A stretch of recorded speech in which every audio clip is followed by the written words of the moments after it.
Penguin Random House Audio presents The Assassin's Guide to Babysitting by Natalie C. Parker. Read for you by Jeremy Carlisle Parker. This one is for Keanu Reeves. I've been a fan since Babes in Toyland and think Logan Dire would make a pretty great follow-up to John Wick. Thanks for being epic. Chapter 1. I've lost track of sunrises. I used to count them. The first one I really remember was on the winter solstice when I was 10. My mother woke me by running a finger down the bridge of my nose, a spark of excitement in her gray eyes as she urged me out of bed, and my dad helped me into my puffy coat. I shuffled behind them, tired but curious, as we stepped onto grass made crisp by frost and looked up. "That," my mother said, her voice alive with admiration as she pointed to a speck of light, "is the planet Venus. She's brightest at dawn and dusk, the between times."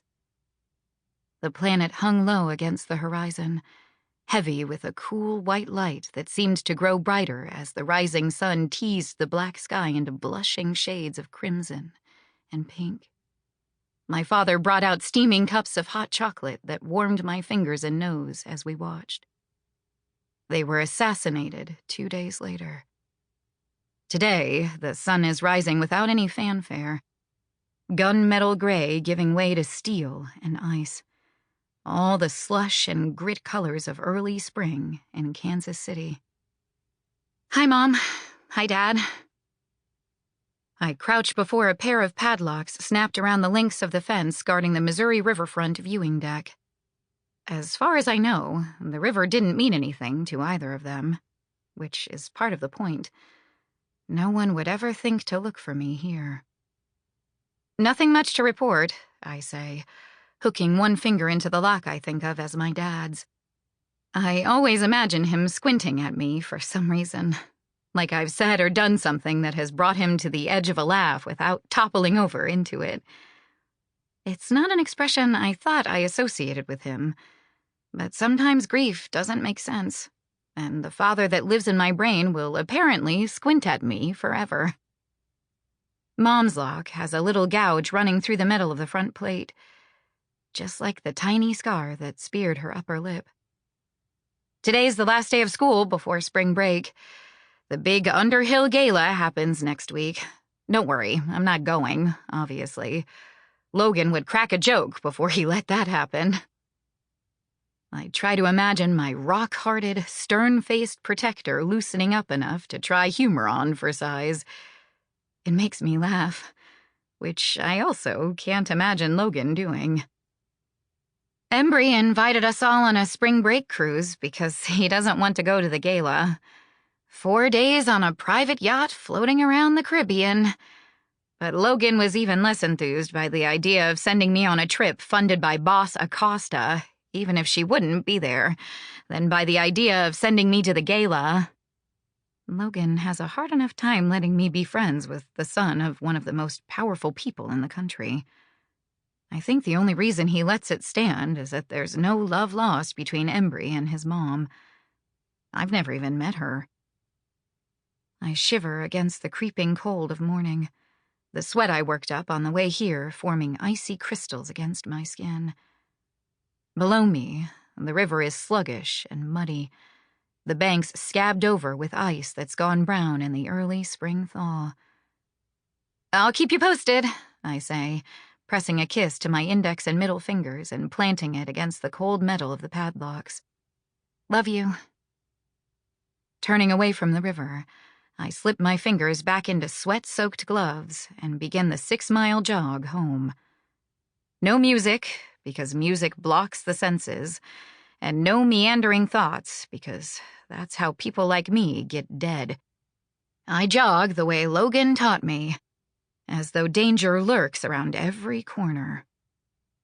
Kansas City rises before me, red brick and sandstone buildings surging out of the bluffs and lining the rolling hills that slowly climb higher and higher. Beneath them is a labyrinthine network of tunnels and grand meeting rooms that house Underhill Incorporated. Ruled by none other than Boss Acosta, Underhill is responsible for establishing and maintaining order and peace between talented folk and everyone else. We call anyone without a talent topsiders, for no other reason than Underhill is based underground and it sounds better than talentless. Having this kind of infrastructure is the reason Kansas City became the primary hub for talented folk. It's the safest city in the nation for people like me, which is saying something. I vary my path according to Logan's instruction, making sure my steps are as difficult to track as possible as I turn toward home. Today, I cut straight through downtown, past Union Station and the vaulting tower of the World War I Memorial. Then south, wending my way back around Luce Park toward the Brookside shops. A petite woman emerges from a delivery van, carrying several heavy boxes. Thinking no one is watching, she hands them down to her dolly as though they weigh nothing, her strong arm talent evident by the unstrained smile on her face. I feel a swift and fleeting pang of jealousy for the easy way her talent blends into her life. She doesn't have to worry or pretend. Even if a topsider witnessed her incredible strength, they'd hardly bat an eye. She doesn't have to vary her path home or run without music, and she definitely didn't have to create a shrine for her dead parents at the riverfront because visiting their actual graves might get her kidnapped or murdered. She gets to live her life out of the spotlight. Let her talent make things a little bit easier without making her a target. It doesn't seem fair. But that's the way it is. I shake off my jealousy and continue home, up the final hill to the last house on the row, with its cracked concrete drive and garden beds that only look intentional in the winter, when everything is dead. Logan says he prefers it this way. That one way to ensure you don't attract too much attention is to be neither the nicest nor the trashiest house on the block. But I suspect he really hates yard work, which does make sense. He didn't become the nation's most feared assassin by pulling weeds. And I would much rather he taught me how to snap someone's neck than mulch a garden. I run past the house once, searching for any of the signals Logan sometimes plants when I'm out. Some small thing out of place that would suggest I should enter the house on my guard and prepared to fight. I'm a little disappointed when I come up empty, but I'm already treacherously close to running late, so it's probably for the best. Greetings. This house is equipped with a security system, an automated voice warns as I approach the back door.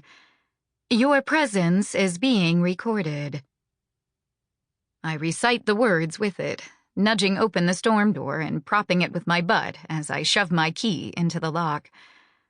Plenty of people give their sex systems names or refer to them as Little Sister, but Logan has always warned against forging unnecessary emotional connections, especially with things that cannot form emotional connections with us.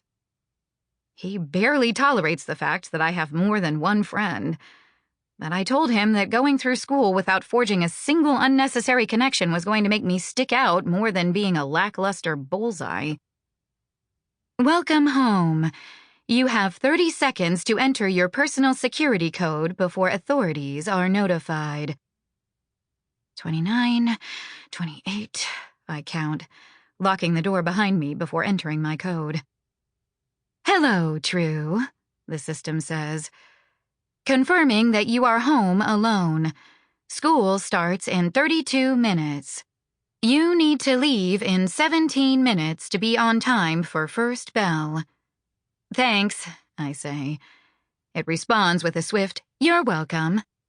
Just one of the many ways sex systems are designed to put you at ease. When I first met Logan, he didn't use a sex system at all. He thought they dulled the senses and left him open to attack.